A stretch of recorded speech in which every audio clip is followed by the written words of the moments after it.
الحمدللہ پاک فوج نے جوابی کاروائی کر دی. ہم یہی چاہتے تھے نا. تو میرے دوستو، اگر آپ رات کو سکون کی نیند سوئے ہو اور صبح اپنے کام پر صحیح آئے ہو، آپ کو کوئی ٹینشن نہیں ہے، تو بھئی یہ جوابی کاروائی ہے.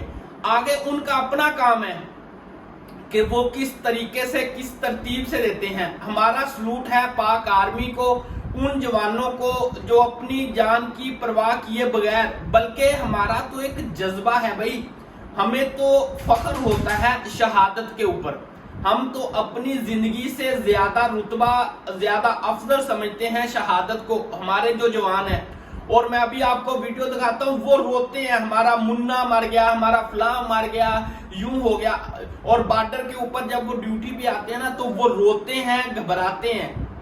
اور میرے جو جوان ہیں وہ خوشی سے جاتے ہیں. یہ ہماری تربیت ہے، یہ ہمارے اسلام نے جو ہمیں جذبہ ایمانی دیا ہے کہ آپ مردہ جو ہے نا، جو شہید جو ہیں، اس کو مردہ نہیں کہنا، وہ زندہ ہیں. وہ یعنی کہ یہ ہے ہمارے اسلام کی پاور. اور پاک آرمی الحمدللہ ڈیفینس کرے گی، اپنا دفاع کرے گی بھرپور طریقے سے. ایسے ان کو ناکو چنے چبائے گی کہ ساری دنیا یاد رکھے گی. آج کی صبح نیوز کے اندر بھی بتا دیا ہے. انشاءاللہ اگر آپ خوف کی وجہ سے یا ڈر کی وجہ سے کام پہ نہیں آ رہے اور گھر میں بیٹھ کے تجزیے کر رہے ہیں، یوں ہو گیا فلاں ہو گیا، تو پھر آپ موت کی وجہ سے اگر گھر بیٹھ گئے ہو تو ایکونائٹ کھا لو. اگر آپ کی ٹانگیں کانپی جا رہی ہیں، تو دل بکھلائی جا رہا ہے، تو پھر آپ جلسیمیوم کھاؤ. پاک آرمی زندہ باد. پاک آرمی کو اپنا کام کرنے دیں.